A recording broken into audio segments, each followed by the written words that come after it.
reassured. So homie, I don't need no strap, but I got that NKJV, so I'ma feed the trap. I walk through the valley, a shadow of death, I won't fear no cow.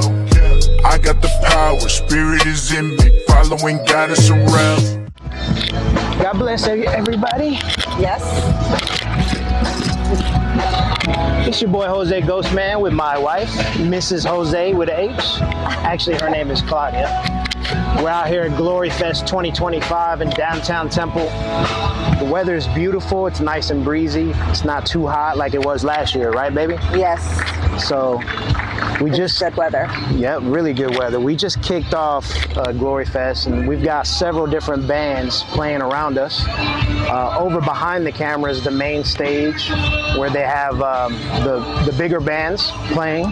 Back there is where they have the youth stage, which is a smaller band, and then where all the rappers are going to be rapping at. Yeah. Here comes my son with no food.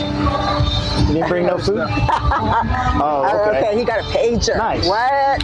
So my son just ordered some food, and they gave him a pager. Can I see that? So apparently when this buzzes, the food is ready. So man, we coming up with this technology. I know, right? These food trucks. Woo! That's pretty awesome. So what I wanted to do is take a moment to interview my beautiful, lovely wife, ask her a few questions about our relationship. Oh my. And if you don't know, I got the camera going, sir. So just to give some more insight about our relationship, about my wife, the woman behind HoZay Ghostman, the woman behind HoZay with an H. You ready, baby? Sure. Man, you looking so good today. I just want to let you know. Oh my gosh, you better stop. All right. Question number one. When you first met me, what was your honest first impression of me? I was like, what the heck is he mixed with? Oh, yeah? Yeah. Why is that? Because he had like different features and stuff, and I was just like, whoa, is this guy like half black, half Mexican, Asian? I don't know. I was just like, wondering, and I remember asking you, like, what are you? You were like, I'm Puerto Rican. Yeah, I got that a lot growing up. People thought I was mixed with Korean and black, or Filipino and black, or Mexican and black. And just to let y'all know, a Puerto Rican is a Taino Indian, an African, and a Spaniard mix. So Puerto Ricans can look white, they can look Latino, they can look Indian, they can look African.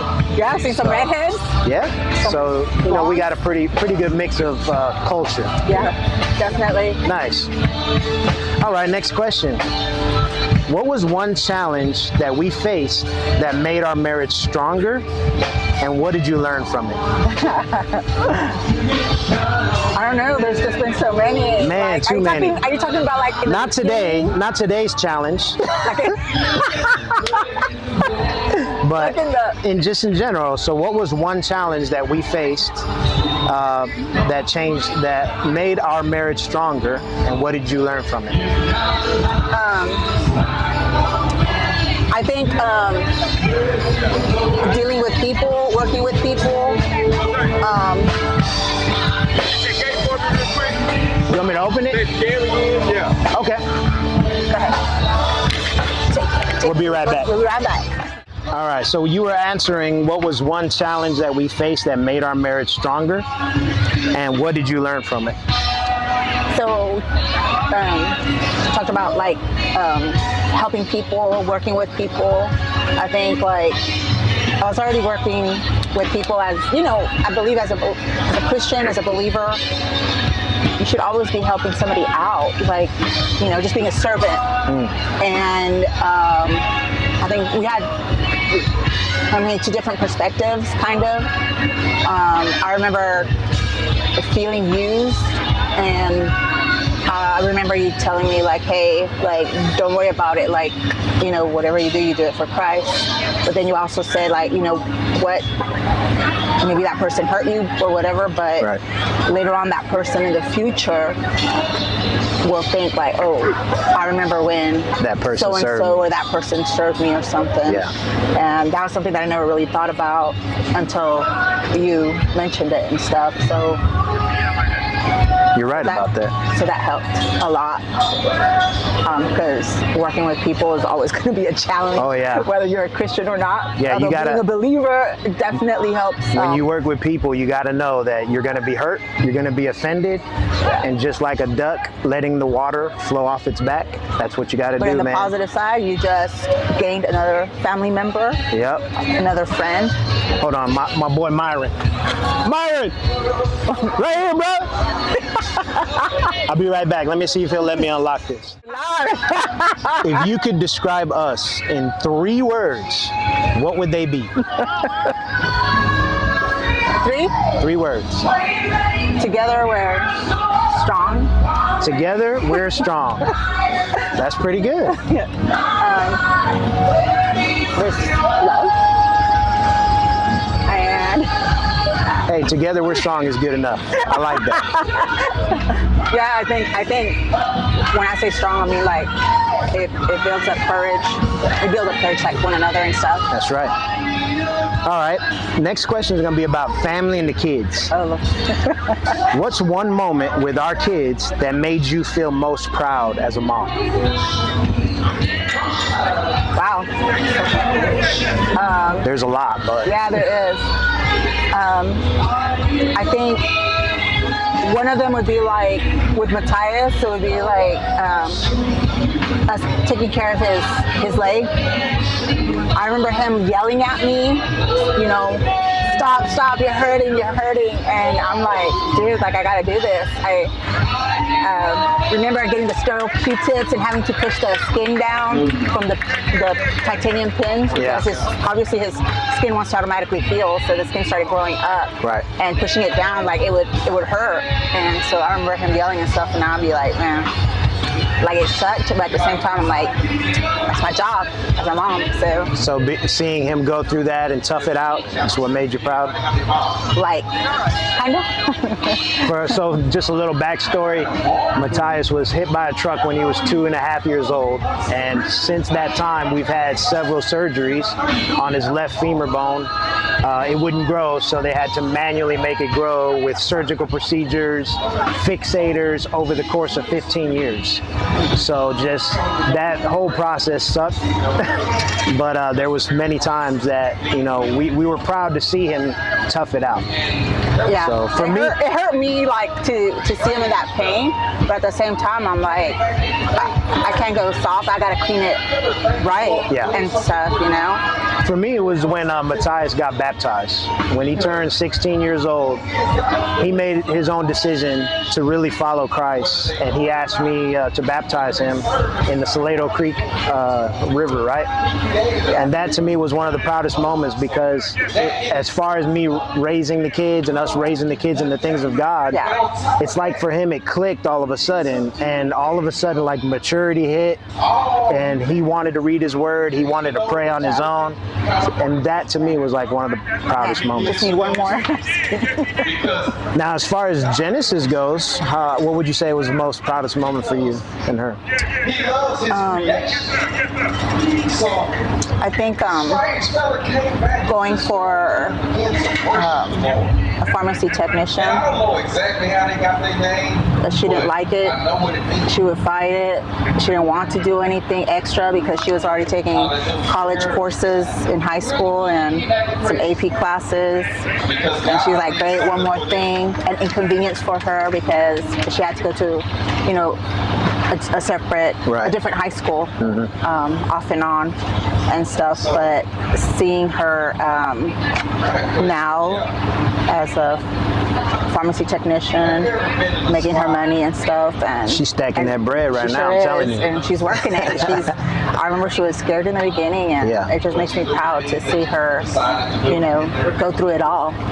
So for me, when Genesis was in the worship team, and she wanted to lead one of the worship songs, she wanted to sing "Nothing But the Blood of Jesus." That to me was a very proud moment because she's a very shy, reserved young lady. But Genesis, over time, began to be more bold and want to be a part of worship and want to lead. And when I saw her do that, I was like, man, this girl, she's got it together. You know what I'm saying? So she made me proud that day. So cool. Let's see what we got next. What is something you hope our kids learn from watching our marriage? That it's not always going to be pretty. It's not the Disney fairy tale, is it? Exactly. It is for me, though. Yeah. I hope they see us go through some hard times and see how we've come out of it. Yeah, for sure. You know, together. Yeah. I think for me, just to know that we are two different people, and that's okay. Yeah. We're not gonna like the same things all the time. We're not gonna want to watch the same movies. Yeah. We're not gonna want to hang out 24/7, right? We're individuals. What? I don't. Surprise. Well, he doesn't want to hang out with me 24/7. You know, if I didn't have a job, I'd definitely do that. I'm kidding, baby. But you know, just to let them know, look, marriage is hard work, and there's compromise on both ends, and you just gotta learn how to show that unconditional love to your spouse, no matter what, and also forgive a lot, right? Because you've forgiven me of a lot of stuff. And I've forgiven you of very little stuff. Because you're so perfect. You don't do anything wrong. Shut your mouth. Oh my gosh. You want some brownie points? All right, this time is going to be about your faith. Oh, goodness. Was there ever a time that you felt far from God? And what helped you come back closer to Him? Yes. We talked about it a couple of days ago about how the past 2 years I struggled a lot with depression and anxiety. And as much as I love God, like I felt really far away because when you're depressed and different things like that, like you don't want to talk to nobody. That's right. Not even God. I couldn't pray, I didn't want to do anything, not with my family, with my kids. I could barely take care of myself. And I remember talking to the kids and stuff and talking to you.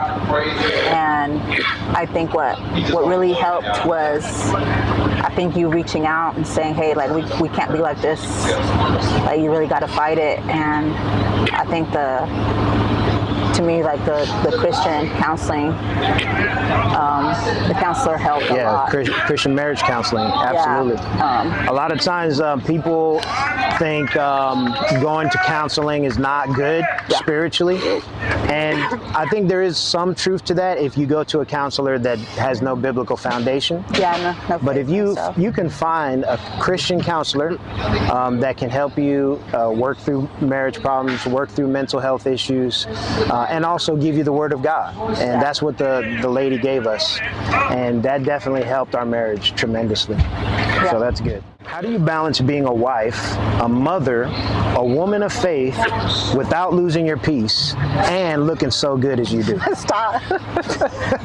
First of all, I lose my peace every once in a while. Do you now? Oh, yeah, that's the truth. So how do you balance it? I think it's different now than when the kids were younger. When the kids were younger, it was very stressful. Now that they're both young adults, man, it's so much easier. But I remember when I was younger, I made some mistakes, and I think definitely people should make sure they always balance the home. Right. I think a lot of us forget and want to treat our kids as disciples, and you gotta be a parent first. That's right. You can't, think that your kids are these little disciples or treat them like you would would a disciple, I guess. I don't know how you say it. Like, of course, you're teaching them about God and stuff, but make some time for them. Go out, fellowship with your kid, spend time with your kid, get to know your child is one of the most important things. Yeah, for us, we were youth pastors for about 12 years. And we saw many kids, grow up in the things of God, but then as soon as they turn 18, they leave and they never come back.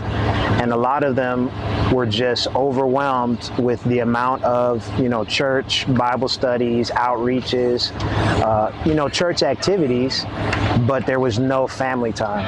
Yeah. And so there has to be a balance, where you're giving them the Word of God, but you're also really spending time with them as individual kids, but also as family.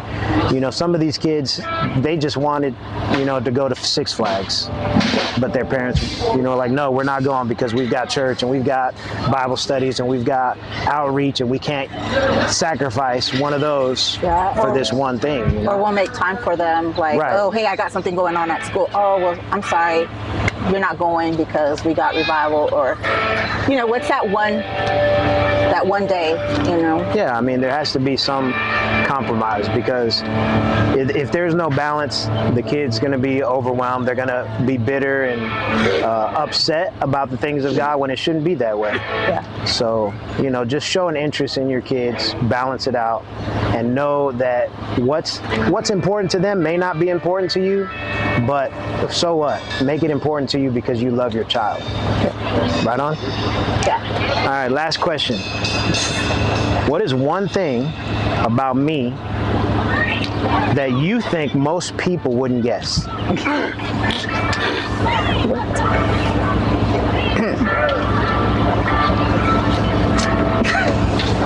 Whoops. What is one thing about me that you think most people wouldn't guess? I mean, people know you're funny. I think you're really funny. You're disciplined, but people would automatically know that too. Right. So I don't know. I think you're a great dad. So they wouldn't know that I'm a great dad? They probably think you're a horrible father. A horrible dad. No, I don't know, because I think you're very transparent. I think people can see all your strengths and weaknesses and stuff. So I don't think there's anything hidden that people wouldn't guess, right? All right. Oh, well, besides sleep talking. Yeah, I do be talking in my sleep sometimes. It's rather interesting. It used to be really bad when I was young. Yeah. I would actually sleepwalk and actually carry out duties while I'm sleepwalking. I had no idea I was doing it, according to my brother. So anyways, this has been a quick interview with Mrs. HoZay with the H.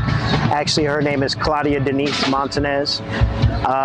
She doesn't really do social media, but if you choose to follow her, she does have an Instagram, which is Cloud_1978.